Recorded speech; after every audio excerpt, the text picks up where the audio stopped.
Hello everyone, आइए जल्दी से समझते हैं सोशियोलॉजी को एक इंटरेस्टिंग वे में। एक चीज़ हमेशा याद रखिए, कोई भी डिसिप्लिन, कोई भी सब्जेक्ट अगर आप समझना चाहते हैं तो जब तक उसका बेसिक क्लियर नहीं हो वो टफ ही लगेगा। जैसे मुझे मैथमेटिक्स बहुत टफ लगता है क्योंकि मेरा बेसिक ही इतना क्लियर नहीं है आई थिंक। क्योंकि बहुत स्टूडेंट्स हैं जो मैथ्स में पीएचडी तक करते हैं और मुझे मैथ्स नहीं आता है, तो मुझे तो वो डिफिकल्ट लगता है और जब मैं उसको ट्राई करती हूँ तो मैं बोर हो जाती हूँ मुझे, क्योंकि जब चीज़ें सॉल्व आउट नहीं होती तो आप परेशान हो जाते हैं, आपको वो डिसिप्लिन समझ में ही नहीं आएगा।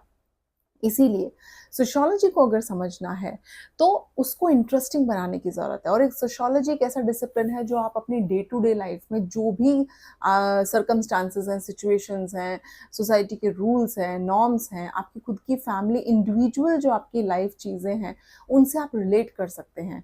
सिर्फ इंडिविजुअल ही नहीं बल्कि ग्लोबल लेवल पे पूरे वर्ल्ड को आप समझ सकते हैं।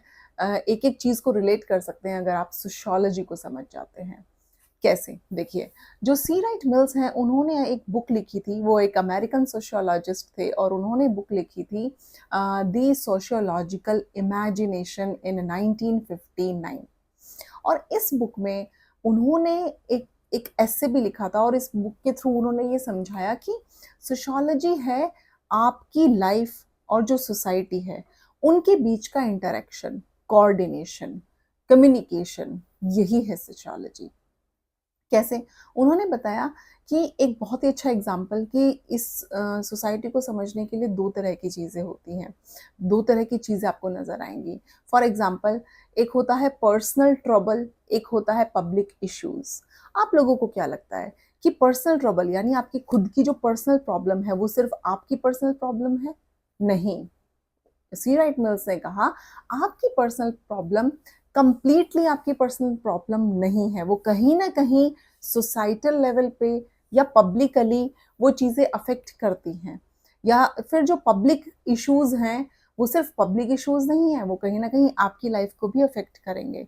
फॉर एग्जाम्पल, अगर आपने अपने घर में देखा है कि बहुत डोमेस्टिक वायलेंस होता है, तो ऐसे बच्चे जो हैं वो जिस एनवायरनमेंट में वो रह रहे हैं या फिर वो अपने ही घर में किसी तरह का वायलेशन करते हैं, तो वो बाहर जाके भी वैसी ही चीज़ें करेंगे। तो क्या हुआ? ये पर्सनल चीज़ें जो घर में हो रही थी, फिर वो बाहर भी होने लगती हैं।